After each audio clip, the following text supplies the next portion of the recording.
महायुती आणि महाविकास आघाडीचे मुंबईतील उमेदवार अद्यापही ठरेनात। भाजपच्या 6 पैकी 2 जागांवर उमेदवार जाहीर तर महायुतीच्या उर्वरित 3 जागांचं घोंगडं अजूनही भिजतच। प्रचार गीतातून जय भवानी शब्द काढणार नाही, आधी मोदी शहांवर कारवाई करा मग आमच्यावर कारवाई करा, उद्धव ठाकरेंनी निवडणूक आयोगाला ठणकावलं। दिंडोरी लोकसभा मतदारसंघात होणार चौरंगी लढत, वंचितकडून दिंडोरी लोकसभा मतदारसंघातील उमेदवार जाहीर, मालती थविल यांना दिंडोरीतून उमेदवारी। वंचित बहुजन आघाडीला अमरावतीत मोठा धक्का, पक्षादेश धुडकावत थेट जिल्हाध्यक्षांनी दिला काँग्रेसला पाठिंबा, महाविकास आघाडीचे उमेदवार बळवंत वानखेडेंचा करणार प्रचार। अमरावतीतून दिनेश भूम निवडून येणार, रवी राणांनी एवढ्या खालच्या पातळीवर जाऊ नये, बच्चू कडू यांचा रवी राणा यांना इशारा।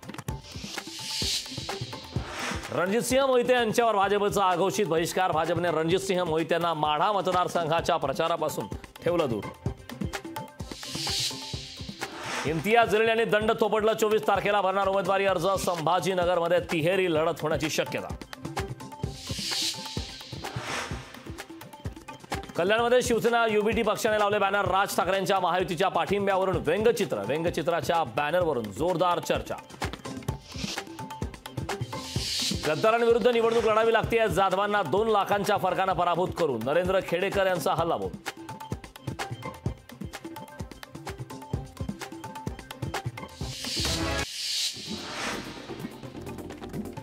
पंतप्रधान नरेंद्र मोदींची 30 एप्रिलला कराडमध्ये सभा आहे, भाजप उमेदवार उदयनराजे भोसलेंसाठी प्रचार सभा आहे, उदयनराजे यांनी सभास्थळाची पाहणी।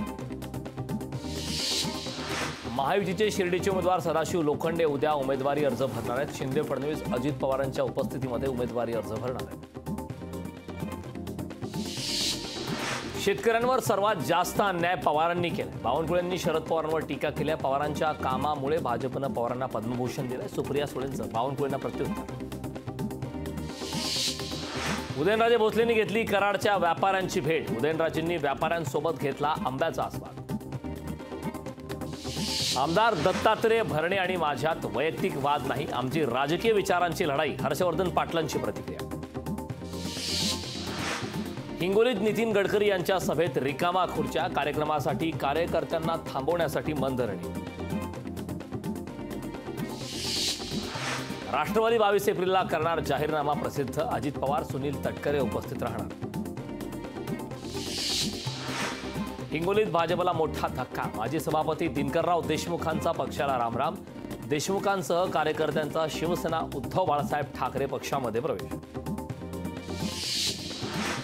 मुंबईच्या पाणीसाठ्यात झपाट्याने घट, 7ही धरणांमध्ये केवळ 22.61% पाणीसाठा, पाणी कपातीबाबत मात्र महापालिकेकडून चालढकल। परभणीत वाळू माफियांची दादागिरी पुन्हा चर्चेत, शासकीय कर्मचाऱ्यांसोबतचा हुज्जत घालतानाचा व्हिडिओ समोर, पाथरी पोलिसात याबाबतचा गुन्हा दाखल।